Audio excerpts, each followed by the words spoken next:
আলহামদুলিল্লাহ, যে কথা বলছিলাম যে আল্লাহ রসুল যখন মক্কা মদিনা থেকে আবার মক্কায় ফিরে আসতেছেন হজ করার জন্য, কী হজ বললাম বলেন? উমরা হজ। কী হজ বলেন?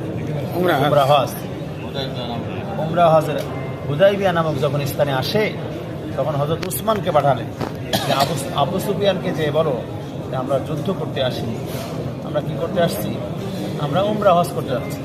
তারপরেও তাদেরকে বাধা দিল এবং বলল, তোমরা উমরা হজ করতে পারবা না, তোমরা ফিরে যাও, মদিনায় ফিরে যাও।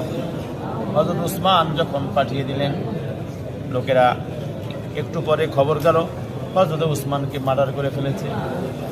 হযরত উসমানকে মার্ডার করে ফেলেছে, এই খবর রাসূলের কানে গেল। রাসূল এতটা রেগে গেলেন, জীবনে কোনোদিন এত রাগ রাসূল রাগেন নাই।